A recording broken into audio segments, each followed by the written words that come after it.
opera stemmed from quite a few different places, but the ones on this page tend to give you a pretty good idea of where it came from.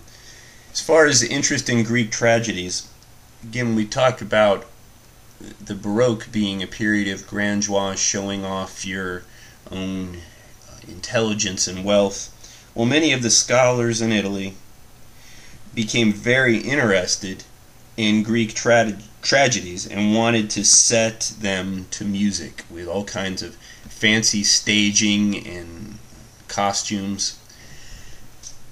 That led to an interest in it, and that musicians, well, they'll do whatever makes them money. Trust me, I am one. Yeah, we'll do whatever it takes to make some money here and there.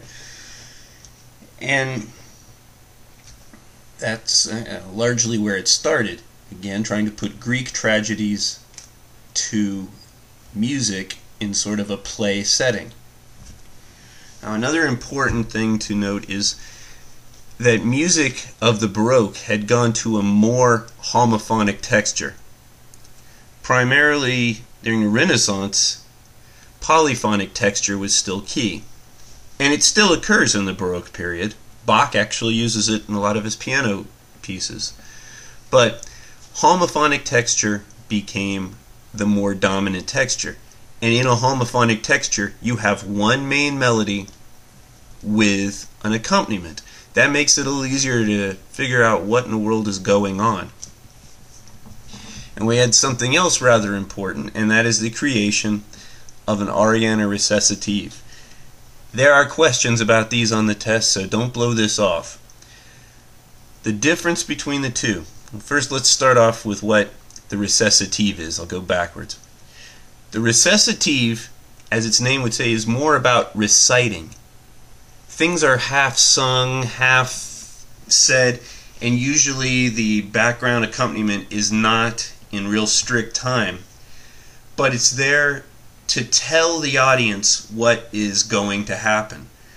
So, if we're saying, it looks kind of nasty outside, and it will probably rain today.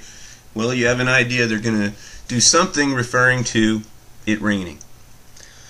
The aria, on the other hand, is the artistic part of this thing. It's going to have the full orchestral accompaniment, and the singer is going to really showcase their abilities. So it's a chance to showcase vocal virtuosity, showing how high you can sing, how powerfully you can sing.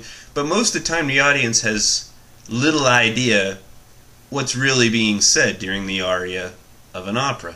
So again, the recitative sets up, it carries the dramatic action forward. That's the way it's worded in the book.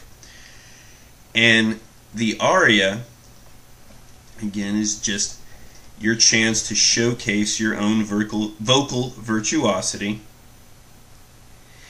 And it's sort of a commentary on the plot, we'll put. Since the recitative is kind of telling you what's going on, we'll say that the aria comments on it, but half the time you don't even know why. Those of you who are really into opera, then you probably know a better explanation. Those of you who are not, that should be enough to get you at least a clue as to what's going on.